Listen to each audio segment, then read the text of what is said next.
Ngayon nga pala mga idol ay nandito kami sa Vista Mall at syempre kasama ko pa rin tong apat.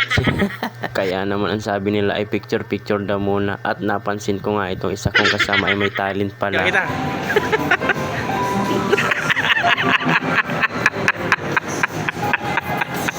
At dahil nga napagod nga kami kagagala kanina mga idol ay naisipan namin kumain dito sa All For You, dito lamang yan sa Vista Mall. Bali nga pala mga idol ay per head nga pala dito ang bayad. Sa halagang 599 nga mga idol ay talaga naman bubusugin ka na dito. Unlimited na nga pala dyan mga idol ang pork, beef at saka hipon. At bukod pa nga doon mga idol ay may libre na nga ang sabaw at saka drinks. At pagdating nga namin dito mga idol ay talaga namang gutom na gutom kami at talaga namang pinaghandaan namin itong All For You. At habang nga niluluto namin ang karne dyan ay wala ngang imikan dahil nga gutom na charot la. Bali nga hipon nga ang una namin dyan kinain dahil yun ang unang naluto dahil nilagay nga namin din sa sabaw. Kaya naman kahit half cook pa lang yung hipon ay binanata na namin, charot la. At napansin nga namin itong lutuan namin dito ang tagal uminit kaya pala ay namatay. Sa buong buhay ko nga mga idol ay ngayon nga lang ako nakakitang touchscreen na ihawan.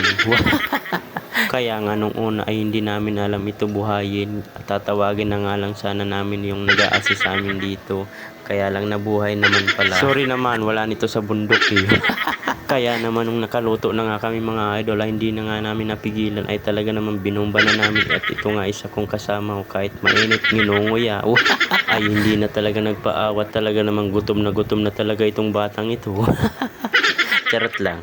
Bali nga mga idol, ang binumba ko talaga dyan yung hipon at talaga namang bihira ako makakain at sinamantala ko na talagang kaya nga nung naluto yung hipon ay talaga namang away-away muna tayo, wala munang imikan, ako muna yung kakain. Bali nga pala may limit ang oras dito mga idol, 2 oras kalahati ka lang pwedeng kumain dito. Pero okay lang yun, hindi mo naman mauubos yung 2 oras kalahati kang kakain dito ay talaga naman pag naubos mo, sasabog talagang tiyan mo dito. At paminsan-minsan nga mga idol ay i-treat din natin ang mga sarili natin ay hindi lamang puro trabaho. Paminsan-minsan ay kumain din tayo ng masasarap para ganahan din tayo magtrabaho. Bali nga pala ito isa kong kasama ay taga-video na nga lang namin ay dahil busog na nga at binumba nga itong kanin at saka yung sabaw ng Lucky Me.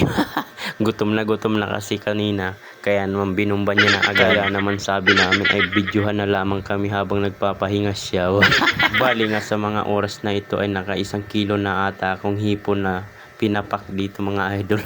At ito nga mga kasama ko ay busy sa pagluto at nilalagyan pa nga yung plato ko ng hipon. Kanina pa nga ako ditong kain ng hipon mga idol at parang hindi nga ako nabubusog kahit nga ang init na init.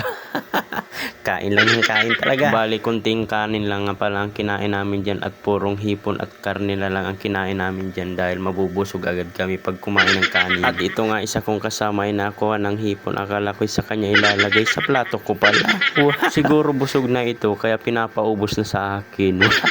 At ito naman isa kong kasama kaya pala tahimik lang sa isang gilid na punong-puno ang uso. Hindi na makapagsalita, binumba naman talaga yung karne.